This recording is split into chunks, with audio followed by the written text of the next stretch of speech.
Hello everyone, welcome back once again to Study Time Anytime, and today we'll discuss the latest judgments of Civil Procedure Code as delivered by Supreme Court of India and various high courts.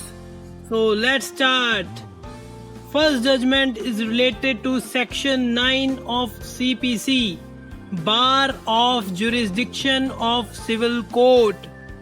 Exclusion of the jurisdiction of the civil court has to be interpreted very strictly. After examining the language used in the Act statute, the civil court is required to interpret as to what kind of the disputes have been kept out of the purview of the civil court.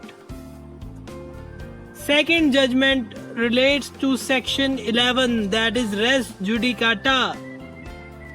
If the order passed by the first authority is without jurisdiction, being coram non judice, then if the order was upheld by a non-speaking order, it would not operate as res judicata. Therefore, even if the orders have been upheld by the High Court by a non-speaking order, such an order will not operate as res judicata. So, what is coram non judice? That is to be considered. When a suit is brought and determined in a court which has no jurisdiction, it is said to be coram non judice, and judgment thus is considered void. A decree passed by such a court is a nullity. The third judgment relates to Order 23, Rule 3A, Consent Decree, Compulsory Registration. In a suit for declaration, plaintiff claimed that consent decree passed in favor of defendant, making them honors, was not valid as it was not registered.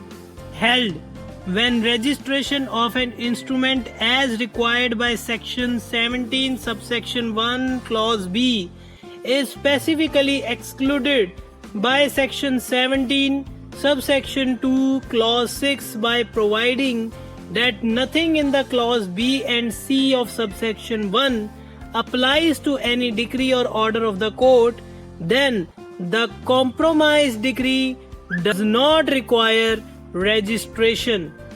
Registration Act 1908 section 17. Fourth judgment is again regarding Order 23 Rule 3A, Consent Decree Compulsory Registration. Since the consent decree relate to subject matter of the suit, hence it was not required to be registered under section 17 clause 2 subclause 6 and was covered by exclusionary clause. Again, the fifth judgment on same topic, where consent decree was based on an admission recognizing pre-existing rights under family arrangement. The decree does not require registration under section 17 clause 1 subclause B. Next judgment relates to Order 23 Rule 3A and section 152. Consent decree estoppel, rectification of error. A consent decree would not serve as an estoppel where the compromise was vitiated by fraud, misrepresentation, or mistake. Court, in the exercise of its inherent powers, may also unilaterally rectify a consent decree suffering from clerical or arithmetical errors so as to make it conform with the terms of the compromise. Next judgment is again related to Order 23 Rule 3A and section 152 Consent Decree, rectification of error, eviction, men's profit. Single judge noted that this figure of men's profit of rupees 1 lakh will be increased by 10% after every 12 months. that is from 1/10/2009, 1/10/2011, etc., etc. There is an inconsistency in so far there is a gap of every alternate year, that is from 2009 to 2011 in the example used by the learned civil judge. Even though the decree notes an increase of 10% in men's profit after every 12 months held, trial court also awards a 10% increase only on each alternative year, that is 1 April 2011, 1 April 2013, 1st April 2015, and so on. Further, the original terms of the license agreement between the parties also incorporated a 10% increase in the license fees every 30 months or 2.5 years. The recording of a 10% increase after every 12 months in the consent decree was an inadvertent error which needs to be rectified, directed accordingly.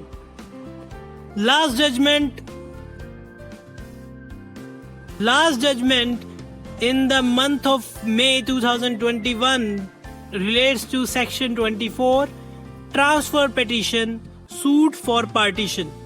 Question for consideration: whether the partition suit pending on the file of the district courts at Saket, New Delhi from the year 2016, instituted in 2011, should be transferred to district courts Nainital, Uttarakhand, or whether the testamentary case pending on the file of the High Court of Uttarakhand from 2019 should be transferred to the district court Saket, so that it could be tried along with the partition suit already pending there. Held in fact and circumstances of the case, all the cases are transferred before High Court of Delhi. So this is the end of the video. If you like the video, you can click the like button below. You can subscribe the channel, press the bell icon for more updates. Stay tuned for the latest judgment. Thank you everyone.